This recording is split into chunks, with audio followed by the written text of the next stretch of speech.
Hello, and welcome back to this new SOLIDWORKS Composer tutorial series.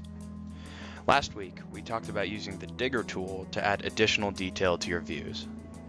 If you want to check that video out, or any of the other videos in this series, click the link in the description below for a playlist of all the Composer Quick Start videos. Today, we're going to talk about using styles in Composer. Let's get into it. So what are styles? Styles are collections of properties that control the appearance of actors. All of the properties in the Properties pane are available within a style. Thus, they're a quick and easy way to create a uniform and unique look for your deliverables. Another unique property of styles is called the family.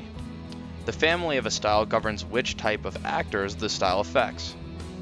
Options include annotations, measurements, magnetic lines, and more. A style with generic set as its family will affect all available actors. Now that we understand what styles are, let's learn to navigate to the relevant menus. Go to the Workshops tab and select the Styles button. If the Workshops tab is not already open on the right side of your screen, it should open now to the Styles workshop.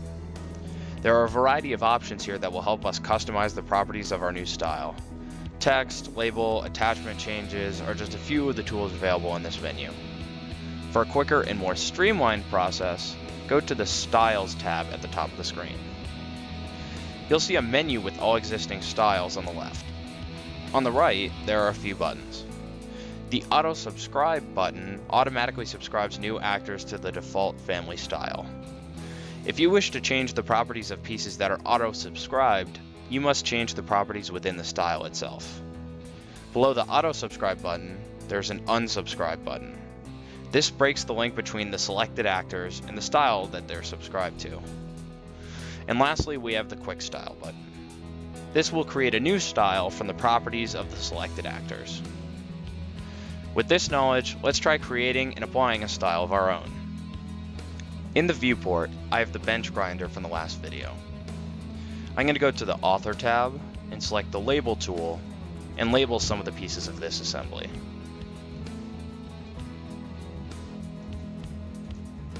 Now, with one of these labels selected, I'm going to go to the Properties tab in the left panel and change the size of the text, the shape of the text box, and the type of the attachment piece.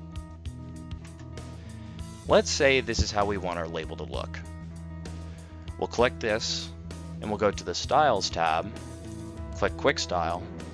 We'll call it Quick Style number 1.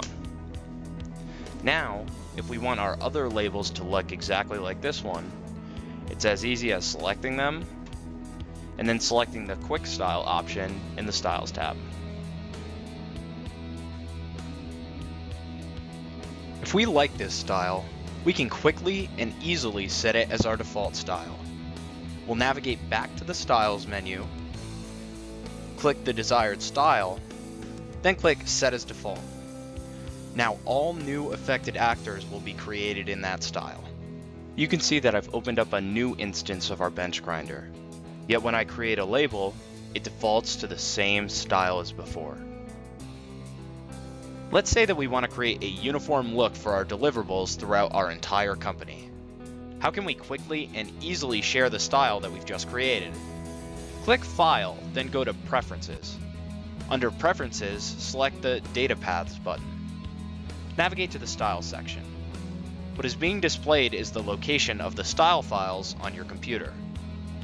If we navigate to this location in Windows Explorer, we can see the files themselves. If you send these to someone else, and they change their data path accordingly, they can use that style in their own instance of Composer. If we wanted to create a company standard style, we could put our files in a network drive. This way, they'd be accessible to everyone in the company, and using the same process as before, could use them in their own instances of Composer. Creating styles is an incredibly simple process in Composer, but can go a long way in allowing you to create distinctive deliverables quickly. As always, remember to subscribe to our YouTube channel, and check out the blogs and forums for more fantastic Composer content. Next time, we're going to talk about using Composer to create a bill of materials. We hope you enjoyed the video, and we'll see you next time.